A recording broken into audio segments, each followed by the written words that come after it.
부활절 두 번째 주, 우리 주님 앞에 예배드리게 오신 여러분들을 환영합니다. 우리가 주님 앞에 신령과 진정으로 예배하기를 원합니다. 이 시간 성부, 성자, 성령의 이름으로 다 함께 예배하시겠습니다. 조용한 기도 드리시겠습니다. 여호와는 나의 산업과 나의 잔의 소득이시니 나의 분깃을 지키시나이다. 내게 줄로 재어준 구역은 아름다운 곳에 있으며 나의 기업이 실로 아름답도다. 주께서 생명의 길을 내게 보이시리니 주의 앞에는 충만한 기쁨이 있고 주의 오른쪽에는 영원한 즐거움이 있나이다. 아멘. 우리 다 함께 자리에서 일어나 찬송가 9장 부르시겠습니다.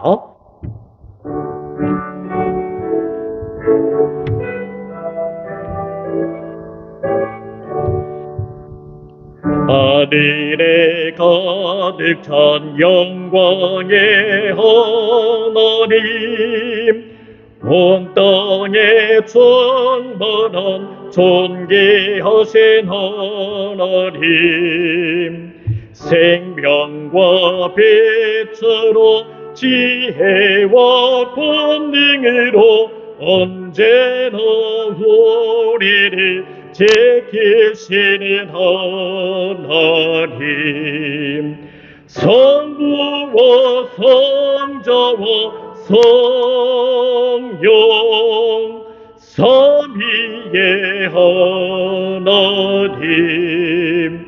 우리 예배를 받아주시옵소서.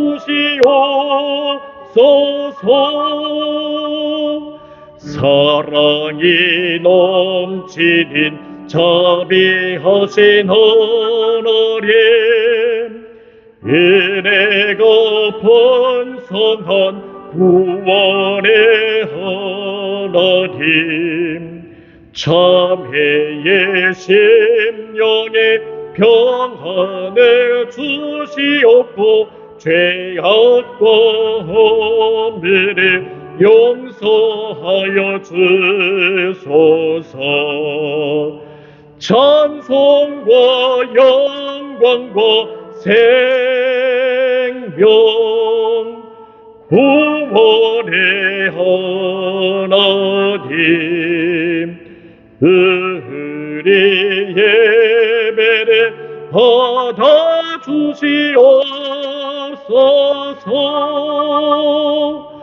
연약한 심령을 굳게 세워주시고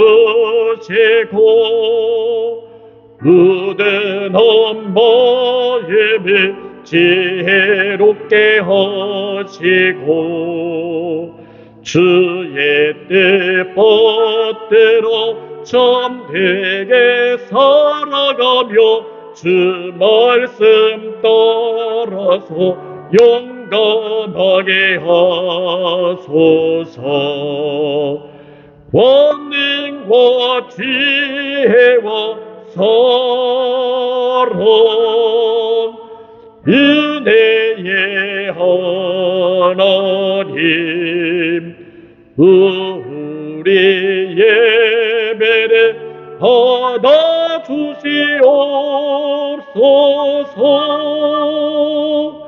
주 앞에 나올 때 우리 마음 기쁘고 그 말씀 힘내어 새 희망이 솟는다.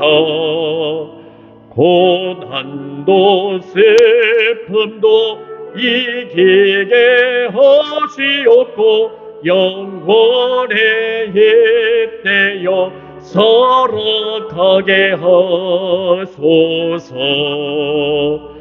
우리의 자랑과 기쁨 생명의 하나님, 우리 예배를 받아주시옵소서.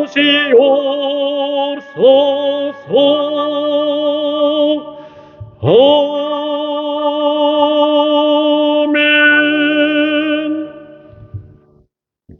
우리 다 함께 사도신경 하심으로써 우리의 신앙을 고백하겠습니다.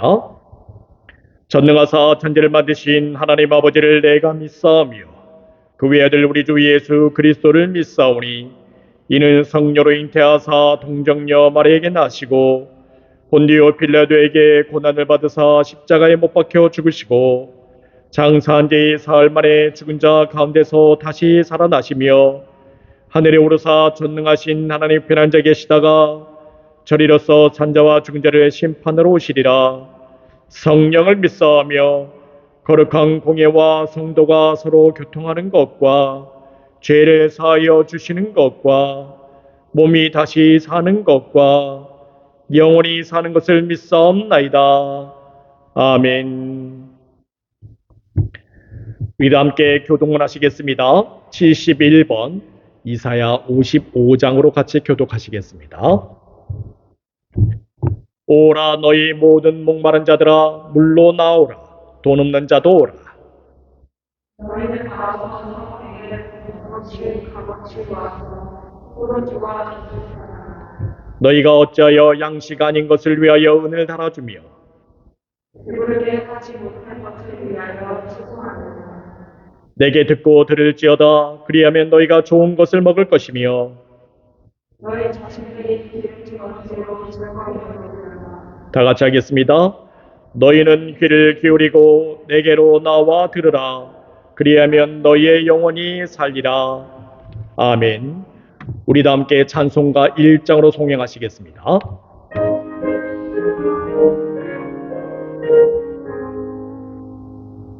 만복의 근원 하나님 온 백성 찬송 드리고 저 천사여 찬송하세 찬송 성부 성자 성령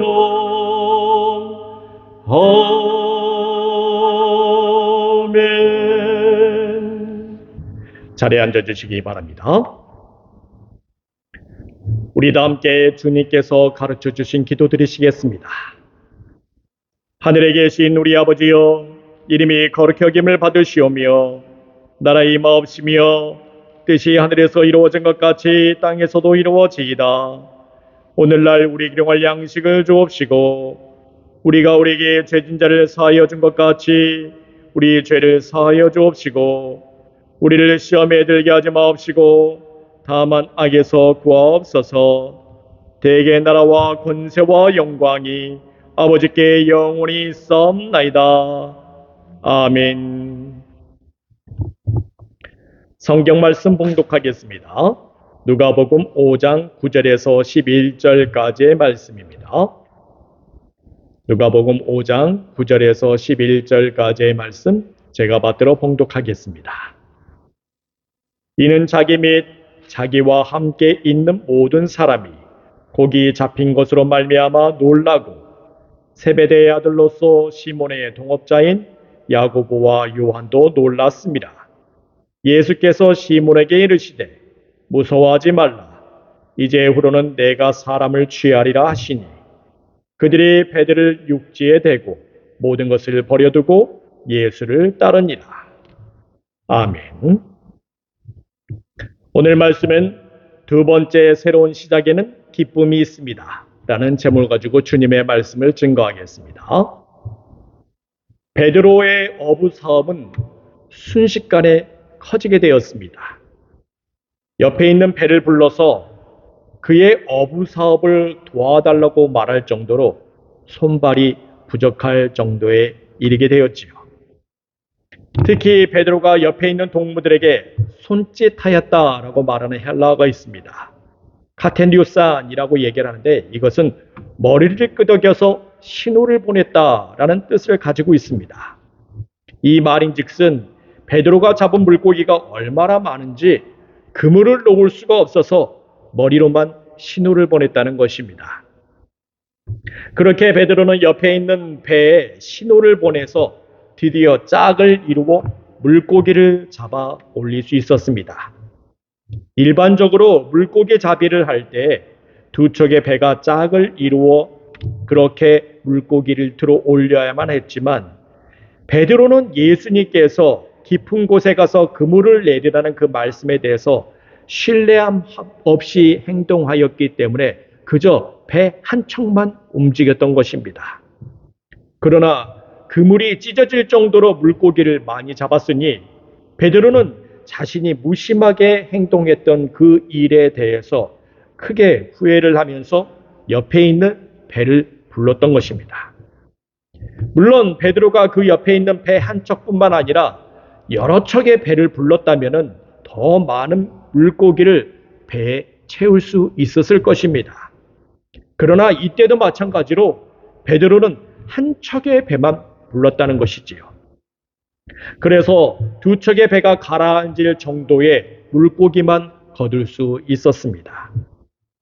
그렇게 말할 수 있는 이유는 우리가 배라고 말하는 영어 단어가 있습니다. vessel이라고 얘기를 하지요.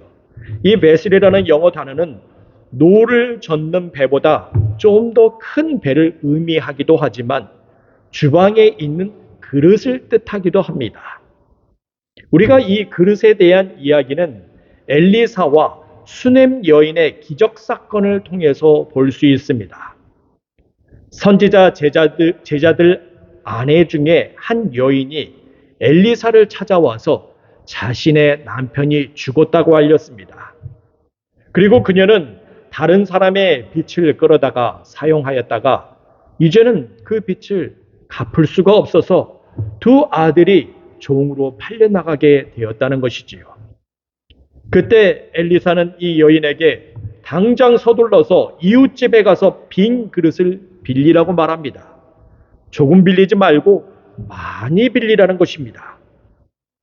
수넴 여인은 두 아들과 함께 최대한 많은 그릇을 빌렸습니다. 그리고 집에 들어가서 문을 닫고 그릇에 기름을 채우기 시작했지요. 그렇게 빌려온 모든 그릇을 채우자 비로소 기름이 멈추게 되었습니다. 베드로도 마찬가지였지요. 그는 최대한 많은 배를 빌렸어야만 했습니다.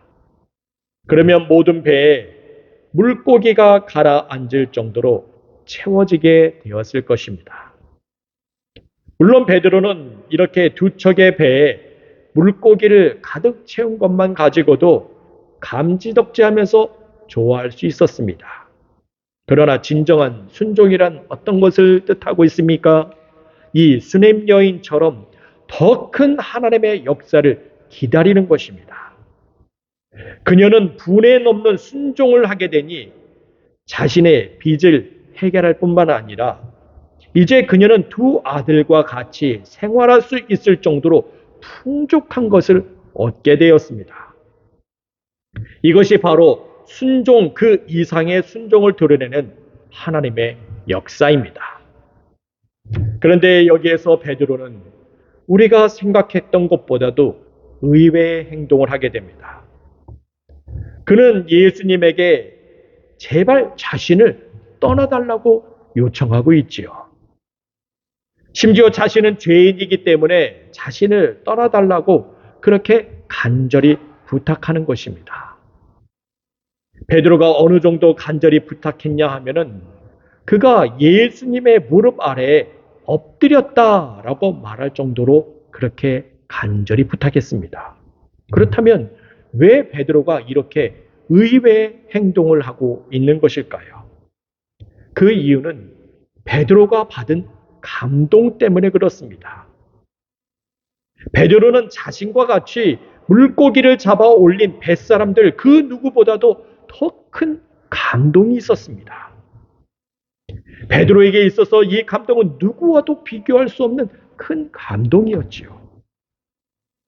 분명히 베드로가 경험한 일들은 물질적인 측면이었지만 그는 이와 같은 물질적인 경험을 신앙으로 승화시키고 있습니다.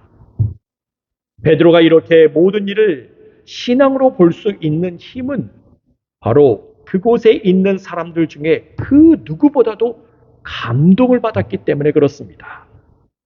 네, 그렇습니다.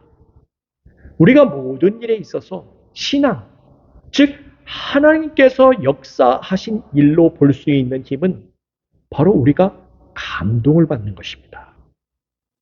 감동을 받으면 순간순간마다 하는 일들마다 그것은 자신의 신앙 고백을 할 수 있는 힘이 됩니다. 그것이 하나님께서 역사하시는 일임을 체험하게 되는 것이지요. 그래서 만사에 감동 있게 행하며 감동이 차고 넘치는 삶으로 살아가는 것이 중요합니다. 베드로는 처음에 무심하고 감동 없이 그물을 던졌고 그저 자신의 배 한 척으로만 그물을 내렸지만 그 이후에 그 누구보다도 감동을 받게 되니 그는 예수님을 최고의 주님으로 여기고 있으며 자신을 죄인으로 보고서 그 앞에 엎드리고 있습니다. 그는 물밀 듯한 벅찬 감동으로 또한 신앙 고백을 하고 있습니다. 물론 이와 같은 감동은 같이 물고기를 잡았던 사람들에게도 있었습니다. 9절과 10절 상반절 말씀을 보도록 하겠습니다. 이는 자기 및 자기와 함께 있는 모든 사람이 고기 잡힌 것으로 말미암아 놀라고 세베대의 아들로서 시몬의 동업자인 야고보와 요한도 놀랐습니다. 네, 그렇습니다. 베드로와 함께 그물을 끌어올린 사람들도 같은 감동이 있었습니다.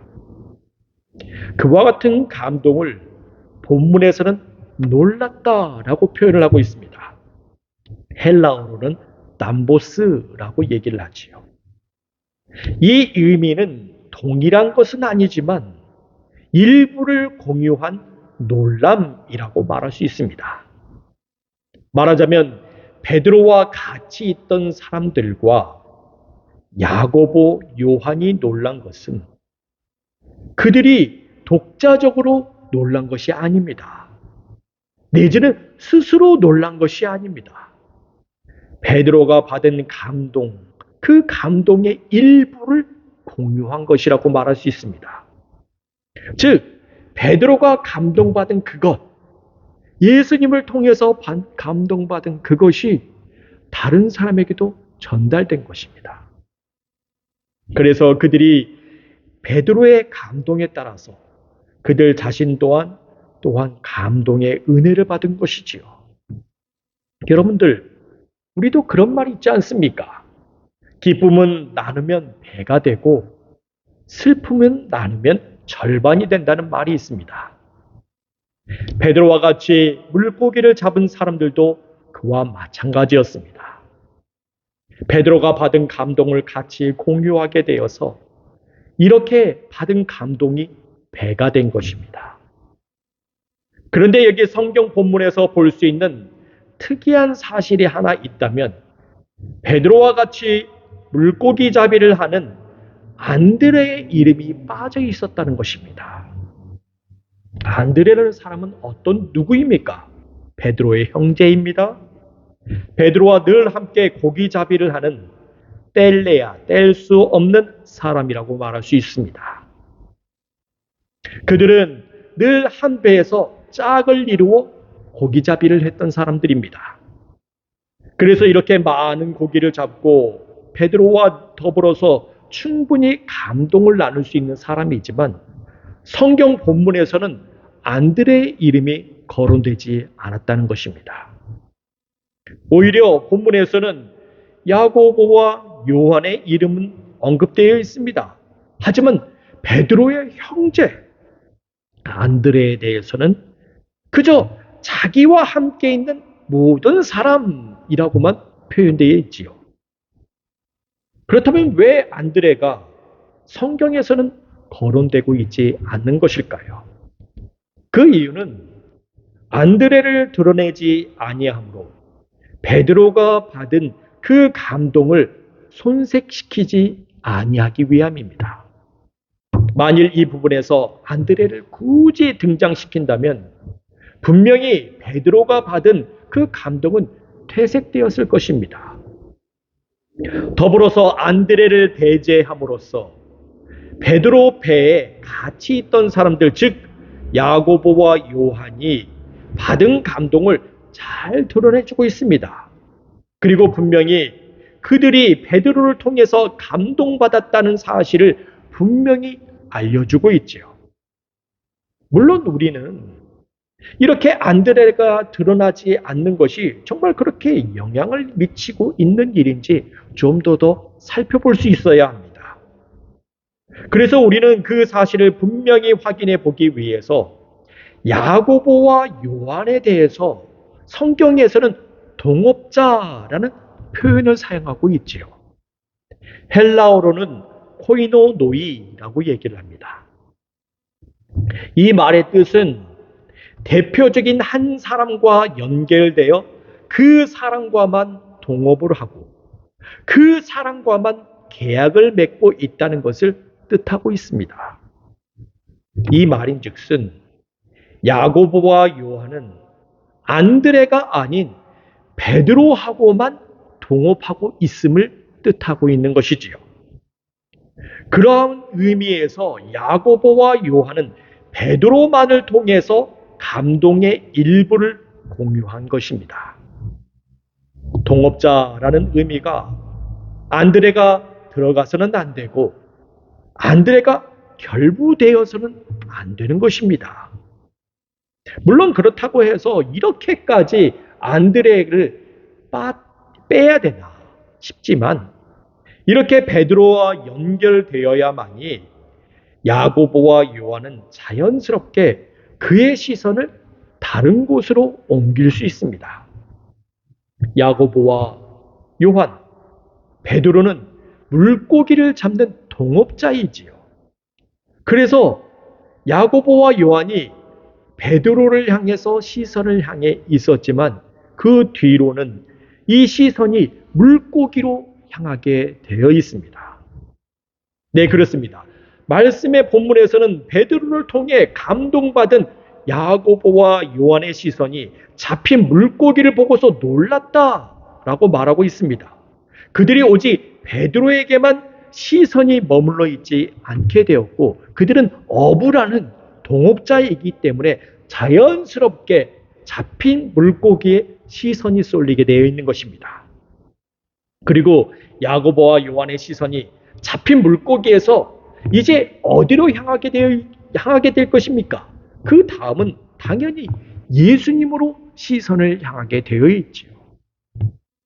그들이 이제 감동을 받는 그 중심되는 인물은 베드로도 아닙니다. 잡힌 물고기로도 아닙니다. 당연히 예수님에게 그 시선이 향하게 되어 있다는 것입니다. 자, 이렇게 비로소 베드로를 비롯한 야고보와 요한은 모든 감동의 동기와 사건의 결말이 예수님에게서 비롯된 것임을 알 수 있게 되었지요. 이제 그들은 물고기 잡힘에 대해서 눈길을 주는 것이 아니라 그 중심을 예수님께 두고 있습니다. 여러분들, 이는 우리의 삶도 마찬가지입니다. 우리는 모든 사건의 최종 결말이 예수님께 향해 있어야만 합니다. 우리가 이루어 놓은 일과 우리가 맺은 열매, 우리가 얻게 된 모든 수확물이 예수님에게서 비롯된 것임을 인정할 수 있어야 되지요. 물론 그렇게 이루어지는 그 중간 과정에서 우리는 반드시 누구와는 관계를 맺어야 하고 누구와는 관계를 끊어야 하는 것이 분명하게 드러나는 것입니다. 관계를 맺어야 할 것에서 분명한 관계를 맺지 않고 관계를 끊어야 하는 것에서 분명하게 관계를 끊지 않는다면 열매를 맺게 된 그 출발점이 바로 예수님이다라는 사실을 놓쳐버리게 됩니다. 그래서 성경 본문에서는 베드로만을 그 중심에 둠으로 말미암아 예수님과 분명히 관계성 있음을 이어나가고 있는 것입니다. 자, 그러한 가운데 이 모든 사건의 중심에서 예수님께서는 베드로를 부르고 있습니다. 10절 하반절 말씀을 보도록 하겠습니다. 예수께서 시몬에게 이르시되 무서워하지 말라. 이제 후로는 내가 사람을 취하리라 하시니. 여러분들, 우리는 예수님께서 베드로를 부르시는 이 모습에서 예수님께서는 베드로를 두 번째 부르고 계심을 확인할 수 있어야 합니다. 이전에 베드로는 예수님의 부르심을 받아 제자가 되었습니다. 하지만 가버나움에 도착하게 되었을 때 베드로는 다시 물고기를 잡으러 나가는 어부가 되고 말았지요. 우리는 그와 같은 모습을 자주 확인할 수 있는데, 이전에도 말씀해 드렸다시피 요한복음 21장에서도 예수님께서 죽으시고 부활하신 다음에 베드로는 다른 제자들과 물고기를 잡으러 갔습니다. 베드로는 자신의 직업을 버리지 못한 채 틈만 나면 다시 어부로 돌아가는 그런 모습을 볼 수 있지요. 이것은 우리의 경우도 마찬가지입니다. 우리도 예수님의 제자가 되겠다고 그리도 외치고 예수님의 말씀대로 살아가겠다고 그리도 다짐해 보지만 다시 예수님을 떠나 세상 가운데 살아가게 됩니다. 말씀과 거리가 먼 삶을 살아가게 되지요.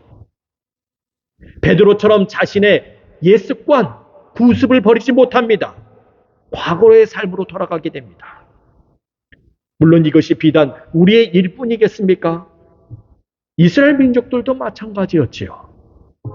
이스라엘 민족들도 하나님께서 베푸신 10가지 재앙으로 인해서, 그리고 홍해 바다를 가르시는 기적 사건을 통해서 이스라엘 백성을 애굽에서 탈출시켜 주셨습니다. 하지만 그들이 어려운 환경과 힘든 환경을 만나면 왜 자신들을 이 이집트 애굽에서 탈출시켜서 광야에서 죽게 만드느냐라고 불평과 원망을 쏟아냈습니다. 그리고 애굽에서의 삶을 그리워하고 그리로 돌아가기를 원했지요. 그럴 때마다 하나님께서는 그들이 애굽으로 돌아가지 않도록 하기 위해서 수많은 규례와 규정, 율법을 만들었습니다. 이제 그만 애굽에서의 삶을 잊어버리라는 것입니다. 그리고 가나안으로 들어가라고 말씀하시지요. 그것이 비단 출애굽기의 율법에서만 밝히는 것도 아닙니다. 마태복음에서도 그와 같은 사실을 분명하게 보여주고 있습니다. 마태복음 28장 19절에서 20절의 말씀을 보게 되면 우리가 잘 알고 있는 구절이 있습니다. 예수께서 나와 말씀하여 이르시되 하늘과 땅의 모든 권세를 내게 주셨으니 그러므로 너희는 가서 모든 민족을 제자로 삼아 아버지와 아들과 성령의 이름으로 세례를 베풀고 내가 너희에게 분부한 모든 것을 가르쳐 지키게 하라. 볼지어다 내가 세상 끝날까지 너희와 항상 함께 있으리라 하시니라 라는 말씀이 있습니다. 그 가운데 19절에 있는 말씀, 그러므로 너희는 가서 모든 민족을 제자로 삼아 아버지와 아들과 성령의 이름으로 세례를 베풀고 라는 말씀이 중요합니다. 여기서 예수님께서 제자를 삼으라고 하신 말씀은 복음 전파에 초점을 맞춘 것이 아닙니다. 이 말씀은 제자로서의 삶을 살아갈 수 있도록 계속해서 가르치라는 그 말씀이 담겨 있지요. 복음을 전해 어느 한 사람이 제자가 되었으면 그들이 그저 제자가 된 것으로 끝내서는 안 된다는 것입니다. 제자가 되었으면 제자로서의 삶을 살아가는 것, 그것이 중요하다는 것입니다. 한번 예수 믿었고 한번 은혜를 받았다고 한번 열심을 낸 것으로 끝마치는 것이 아닙니다. 예수를 구주로 믿고 예수를 따르는 제자가 되고 천국 복음을 받았다면 이제 제자로서의 삶을 죽을 때까지 계속해서 살아나가는 것이, 그것이 중요한 것입니다. 그래서 20절에 내가 너희에게 분부한 모든 것을 가르쳐 지키게 하라 라고 말씀하고 있지요. 일회성에서 끝나는 것이 아닙니다. 예수님께서 분부한 모든 것을 계속해서 지속해서 가르치는 것, 그것이 중요한 것입니다. 그리고 여기에서 예수님께서 이제 한번 제자가 되었으면 절대 거기서 빠져나가지 못하도록 하라고 말씀하고 있습니다. 그 내용이 무엇입니까? 성부와 성자와 성령의 이름으로 세례를 주라는 것입니다. 삼위일체 하나님의 이름으로 세례를 주라는 것이지요. 이 말인즉슨 무엇이에요? 절대 빠져나가지 못하도록 삼중장치를 하라는 것입니다. 성부의 이름으로, 성자의 이름으로, 성령의 이름으로 삼중 안전장치를 주어서 세례를 주라는 것이지요. 그리고 제자로서의 삶을 절대 빠져나가지 못하도록 하라는 것입니다. 그렇게 제자가 된 자들이 되면 예수님께서는 결탄코 그들을 버리지 아니하신다고 말씀하십니다. 세상 끝날까지, 즉 예수님께서 이 땅에 오실 때까지 함께 하시겠다고 말씀하고 계시지요. 그리고 마무리로 시그니처 언약을 성립시키고 있습니다. 이렇듯 예수님께서는 베드로를 향하여 다시 제자로서의 삶을 살아가도록 하기 위해서 그를 부르시는 것입니다. 이전에 예수님을 떠나버린 것에 대해서 두려워하지 말라고 말씀하십니다. 또한 자신이 죄인으로서 하나님의 크신 역사를 체험한 것에 대해서 두려워하지 말라고 말씀하십니다. 그러면서 제자로서의 삶을 다시 살으라고 그렇게 권고하시고 충고해주고 계시는 것입니다. 그런데 여기에서 예수님께서 이 베드로를 부르시는 그 말씀이 매우 독특합니다. 이제 후로는 내가 사람을 취하리라 라고 말씀하고 있죠. 마태복음에서는 이 말씀이 나를 따라오라, 내가 너희를 사람을 낚는 어부가 되게 하리라 라고 말씀하고 있습니다. 이 말에 어원이 어디서 나왔느냐? 유대인들의 랍비와 그 제자들의 관행이 거기에서 출발선이 된 것입니다. 이 관행을 보게 되면요, 제자들이 스승을 쫓는 개념, 이 개념은 스승의 가르침과 스승의 삶 전체를 본받는 일, 그것을 전제로 하고 있습니다. 말하자면 제자들이 스승을 따른다는 것은 철저한 유대 관계가 형성되어 있어야 함을 뜻하고 있죠. 이렇게 함으로써 제자들이 스승을 따를 때 실패하는 일이 거의 없습니다. 우리가 학교에서 한번 아이들을 가르치고 그 아이들이 이제 다시는 만나지 않는 그런 경우들도 많이 있어요.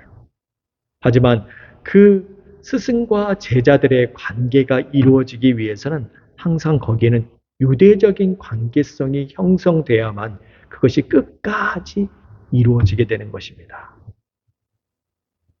제가 예전에 학교에 다닐 때 저희 스승님이시죠. 교수님이 계시는데 그 교수님을 늘 만날 때마다 그때가 언제냐면은 명절 때 주로 만나요. 명절 때.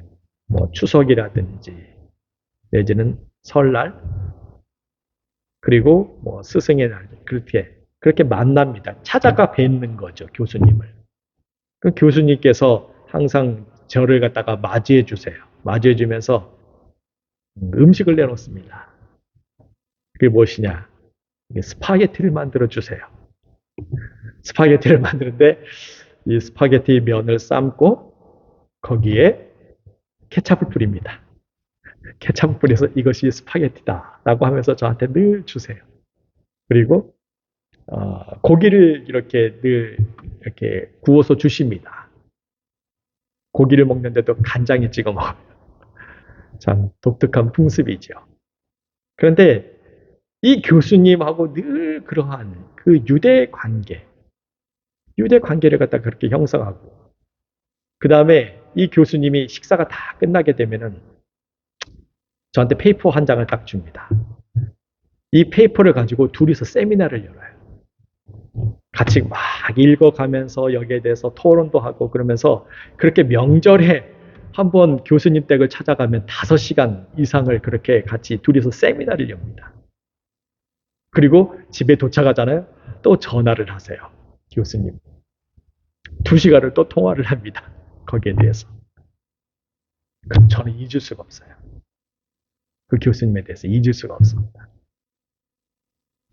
스승과 제자의 관계. 이렇게 유대 관계 다 형성되어 있으니까 늘 떠나지지가 않아요. 머릿속에서.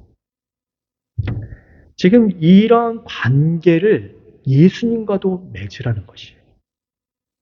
예수님께서는 베드로에게 이렇게 얘기를 하는 것입니다. 철저한 유대 관계를 형성시키라는 것이지요. 그리고 스승을 따를 때 그렇게 실패한 일이 없을 정도로 그렇게 예수님께서는 그 유대 관계를 베드로를 통해서 증명해 보이고 있었습니다. 그러므로 말미암아 예수님께서는 베드로를 두 번째로 부르고 있습니다. 이전에 첫 번째 부르심이 있었기 때문에 이제 베드로와 예수님과의 철저한 유대 관계가 형성되어 있었습니다. 이와 같은 유대 관계가 있은 후에 예수님께서 베드로를 부른 이유가 있습니다. 우리가 앞서 말씀해 드렸다시피 이제 베드로가 제자로서의 삶, 예수님을 따르는 그 삶을 다시는 벗어나지 말라는 것입니다. 예수님께서 이렇게 부르시는 것은 한 번 제자로서의 삶을 벗어났으면 됐지 두 번은 안 된다는 것이에요. 그래서 예수님께서 베드로에게 주시는 말씀은 이제 후로는 내가 사람을 취하리라 라고 말씀하고 있습니다. 여기서 취하리라 라고 말하는 헬라어가 있습니다. 조그론이라고 얘기를 하지요. 산채로 낚아 올린다는 의미를 가지고 있습니다. 이는 낚시의 개념이 아닙니다. 그물을 던져서 물고기를 산채로 끌어올린다는 말을 뜻하고 있습니다. 우리가 이미 앞서 구절에서 확인해 본 바가 있지만 예수님께서 베드로에게 깊은 곳에 그물을 던지라, 그물을 내리라 라고 말씀하신 것과 같습니다. 어부가 투망을 던지고 두 척의 배가 연합으로 쌍끌이 어선이 되어서 물고기를 쓸어 담는 것을 일컫습니다. 이때 어부는 이 물고기들을 땅 위로 끌고 올라와서 좋은 물고기나 나쁜 물고기 그것을 구분하는 일이 되게 됩니다. 좋은 것은 담아두고 나쁜 것을 버리는 일을 감당하게 되지요. 예수님께서는 베드로에게 이와 같은 일을 감당하라고 말씀하고 있습니다. 물고기가 아닌 사람으로 이 일을 감당하라고 말씀하고 있지요. 이 말인즉슨 종말의 때 심판자의 역할을 감당하라는 것입니다. 좋은 사람과 나쁜 사람을 구분하는 일을 감당하지요. 그가 구원받을 사람인지 구원받지 못할 사람인지를 구분하는 것입니다. 그가 천국 갈 사람인지 지옥 갈 사람인지를 구분하는 것이지요. 이것이 바로 사람을 취하는 일인 것입니다. 예수님께서는 베드로가 절대 제자로서의 삶을 포기하지 않도록 하기 위해서 이렇게 어마어마한 이 말씀을 주신 것입니다. 그리고 여기에서 안드레가 빠진 이유가 바로 여기에 있는 것입니다. 쌍끌이 어선을 움직이기 위해서는 한 배에 두 명의 사람이 필요한데 예수님께서는 안드레를 빼고 베드로와 한 배에서 같이 그물을 끌어 올려주시겠다고 말씀하고 있는 것입니다. 이와 같은 말씀을 들은 베드로는 단호한 결심을 합니다. 11절 말씀 보도록 하겠습니다. 그들이 배들을 육지에 대고 모든 것을 버려두고 예수를 따르니라. 네, 그렇습니다. 베드로는 두 번째 새로운 시작이라는 문을 열고 있습니다. 앞서 베드로는 예수님에게 제발 자신을 떠나달라고 말하였지만 이제는 베드로 스스로가 예수님을 따르는 자리로 나아가고 있습니다. 물론 베드로는 이전에 이미 예수님께서 자신의 배 위에 올라 말씀을 전하실 때부터 예수님께서 나를 다시 불러주지 아니하시려나 하는 그런 기대를 가지고 있었습니다. 그러나 예수님께서는 베드로에게 그냥 어부 사업이라 하라라고 말씀하셨을 때 그는 실망이 이만저만 아니었습니다. 하지만 이제 예수님께서는 베드로에게 다시 따르라고 말씀하셨으니 베드로의 그 기쁨으로 그는 예수님을 따르게 된 것입니다. 베드로는 비록 모든 것을 버려두고 예수님을 따르는 그 길을 선택하고 있지만 처음에는 결단하면서 예수님을 따르는 것과는 달리 이제는 두 번째 부르심에 대해서 두 번째 새로운 시작에 있어서는 그는 기쁨으로 예수님을 따르고 있습니다. 네, 그렇습니다. 예수님의 새로운 시작, 베드로와 함께하는 그 새로운 시작, 거기에는 기쁨이 있습니다. 우리 또한 이전에 한번 걸어갔던 길이요, 떠나갔다가 다시 돌아와 두 번째 새로운 시작하는 길이라면 여러분들은 거기에 기쁨이 있어야 할 것입니다. 쑥스러움과 얼굴을 들지 못한 그런 부끄러움이 있다 하더라도 다시 예수님과 함께 걸어가는 새로운 시작점에서 기쁨으로 나아가는 그와 같은 자리가 되시길 주의 이름으로 축원드리겠습니다. 기도하겠습니다. 주님, 우리가 새로운 시작을 맞이하게 하여 주시옵소서. 주님과 함께 나아가는 그 새로운 시작점에는 늘 기쁨이 있게 하여 주시옵소서. 우리가 떠나갔다가 다시 돌아와 그 가운데 우리 주님을 만나 뵐 때 우리가 거기에는 기쁨으로 나아가는 그러한 자리가 되게 하여 주시옵소서. 예수 그리스도의 이름으로 기도합니다. 아멘. 우리 다 함께 찬송가 383장 1절 부르면서 주님 앞에 봉헌하시겠습니다.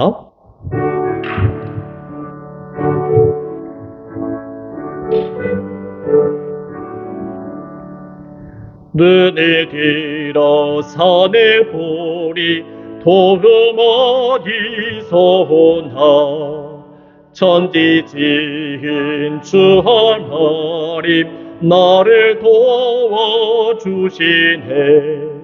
너의 발이 실족 않게 주가 끼어 지키며 택한 백성 항상 지켜 길이 보호하시네.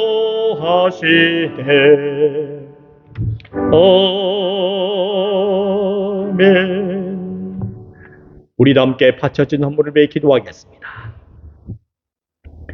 감사하시고 고마우신 하나님 아버지, 오늘 거룩한 주일 우리가 주님 앞에 나와 예배를 드리게 하심을 감사합니다. 오늘 주신 은혜에 따라 11조와 감사와 주일 연보를 바쳤습니다. 우리가 이 물질을 바칠 수 있도록 믿음과 힘을 주심에 감사합니다. 우리가 이 물질을 주님 앞에서 기뻐하며 감사하며 드렸사오니 우리 주님 받아 주시옵소서. 그리고 이 거룩하고 복된 주일에 우리의 모든 일을 풍성하게 하시며 평강이 넘치게 하여 주시옵소서. 주님, 우리의 삶에서 작은 것만으로도 감동이 있게 하여 주시옵소서. 손바닥만한 구름을 보더라도 감동이 있게 하여 주시옵소서. 이를 통해 우리가 주님의 제자로서의 삶을 끊임없이 이어나가게 하여 주시옵소서. 구습을 따르는 옛 습관을 버리게 하시고 주님께서 부르시면 언제 어디서나 주님을 따르는 자리가 되게 하여 주시옵소서. 그리하여 주님 부르시는 그곳들마다 새로운 시작이 있게 하여 주시고 주님을 따르는 그곳에서 늘 기쁨이 충만하게 하여 주시옵소서. 이 시간 우리 중에 병들고 아프며 마음에 상처 있는 자들을 회복시켜 주시옵소서. 어두운 근육과 병만은 예수의 이름으로 물러가게 하시며 모든 상처가 깨끗게 씻음받게 하여 주시옵소서. 오늘 모여진 예물들이 주의 사업을 위해 쓰여지는 곳곳마다 주님의 영광 나타나기를 원합니다. 바쳐진 손길들을 기억하셔서 그 손길과 각 가정들이 생명력 넘치게 하여 주시옵소서. 예수 그리스도의 이름으로 기도합니다. 아멘. 교회의 소식 알려드리겠습니다. 오늘은 부활절 제2 번째 주입니다. 여러분을 향하여 항상 기도를 쉬지 않고 여러분들을 말하는 것은 여러분들이 어떻게 하든지 하나님의 뜻 안에서 좋은 길을 얻기 위함입니다. 여러분들이 신령한 은사를 얻어서 견고히 서 나가길 위함입니다. 여러분들의 믿음이 온 세상에 전파되시길 바랍니다. 우리가 교회에 모여 예배를 드립니다. 교회에 오시지 못하는 분들은 줌 라이브와 유튜브를 통해 온라인 예배하실 수 있습니다. 이메일을 통해 보내드리는 링크를 참조해 주시길 바랍니다. 우리 다 함께 자리에서 일어나 찬송가 597장 부르시겠습니다.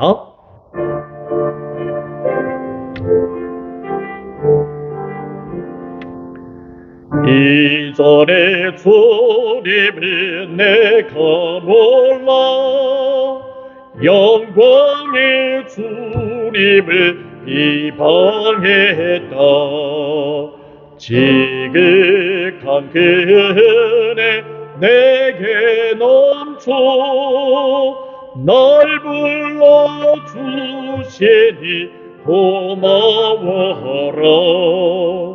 나 받은 달란트 얼마런가 나 힘써 그것을 남기어서 갑절로 주님께 바치오면 충성된 종이라 상주시리 천하고 문등한 너에게도 귀중한 직분을 맡기셨다.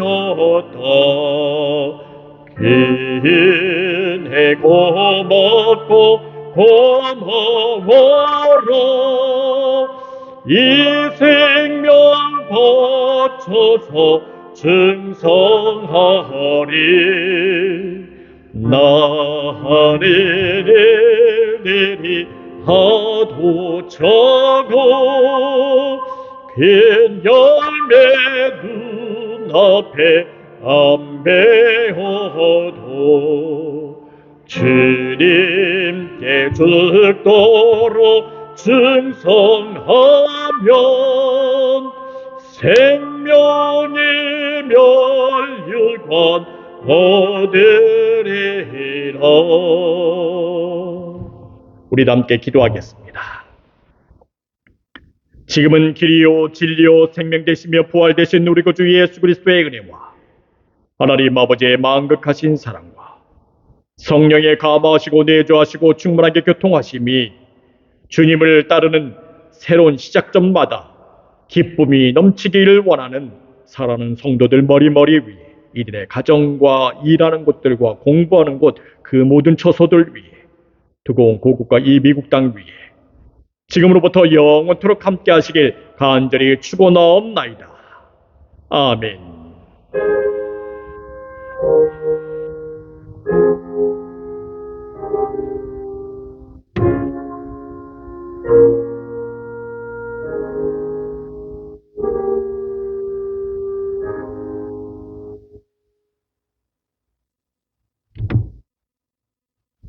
감사합니다. 예배 마쳤습니다.